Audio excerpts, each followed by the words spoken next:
Greetings, Earthlings! Again, welcome to another episode of A Day in the Life, and this one will be quick, just walking you through a very common problem that some people suffer but usually don't know how to go about, and that is an improper fuel gauge reading or a faulty fuel gauge. So our host vehicle today is a Honda Fit.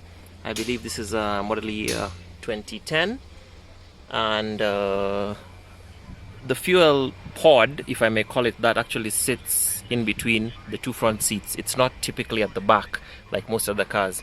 So to get this whole center console panel, you have to remove, of course, the center console. The gear selector doesn't need to come out, but it's easier that way. And then you can access the fuel pod. Now that guy there is how your fuel pump talks to the rest of the car. So two of the connectors are for power and two are for signal for your fuel gauge. And this is the guy. So typically you have a 4-wire system, just like I said, with 2 being for the pump and 2 for the gauge. And sometimes there's a break in the wire in here, and as you can see, it's usually tethered at several points before it gets to the rest of the harness. So we had to come in and repair this because there were some breaks in the line. And again, we've done our whole fresh tip gizmo.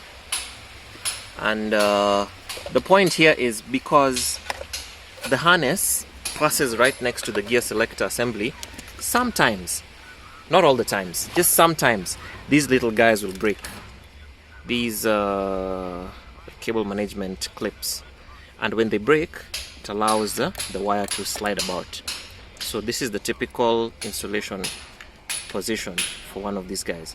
But at very odd instances, they will break and you find the wire now getting in contact with the moving assembly in here. So every time you shift gear or every time you do something, it will snag on the wire and that ends up cutting it.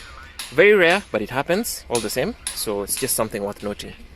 And since we're here, this is also another failure point on some cars.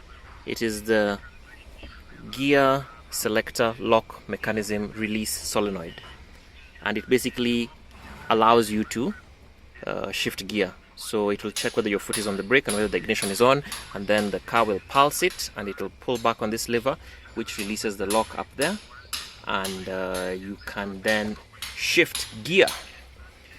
That said, there is also a manual override.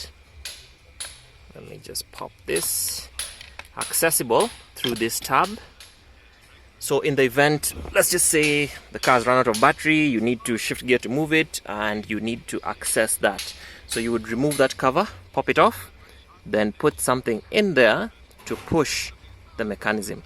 Now watch what happens. When you push it, it pretty much actions the same thing as the solenoid. So push down and it releases the assembly. See that?